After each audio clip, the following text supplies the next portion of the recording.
When I was a child of 10, I was very friendly with my neighbor's twin sisters. Both of them were only a year younger than me. One day a terrible story happened to us, which still gives me the creeps. Of course, the adults then long persuaded that this could not happen in reality. They even wanted to take me to the doctor, but all turned out. I just stopped saying what I really saw and started sticking to the general version. And it all started with the fact that our parents went into town together on business in the same car. We weren't afraid to be alone. We considered ourselves adults. It was not common in the West to leave babysitters with children. So we had as much fun as we could. That evening I sat at my sister's. They have an old wooden house. It stood at the very edge of the village. It was a house designed for a few families, but the twins' parents eventually bought it outright. The house seemed just huge with countless rooms, nooks and crannies. We decided to play hide and seek, and it was my turn to drive. The twins ran around the house screaming, and I counted to 100 and went looking for them. It's autumn outside. It's getting dark early. I wandered around the house at dusk, looking into every corner, but could not find them anywhere. After a while I got tired of looking for them. I started shouting for them to come out, but there was silence in response. I began to get angry, but a worm of fear has stirred inside. It was unpleasant to be alone in such a house, especially if the silence was eerie. I stood in the middle of the main room, ready to burst into tears. But suddenly I heard a loud knock at the front door. I was glad. I thought that my parents had returned.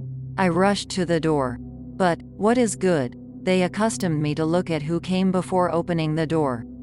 I looked out the window, and by the door stood something furry on 2 legs, and hunched over in the back.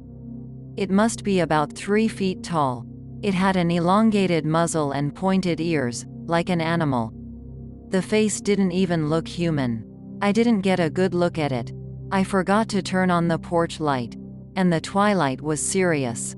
And the creepy thing was, it was like the creature smelled me and turned its head to the window. Its eyes were glowing green. I remembered that well. I rushed into the room, and I screamed to my sisters. But they didn't answer. I got into the closet with fright. I sat inside, afraid to move.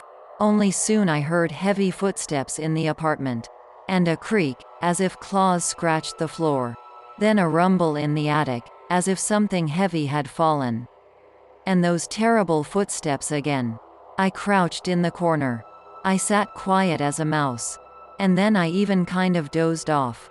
Because I remember the next thing, my father pulling me out of the closet in a stupor.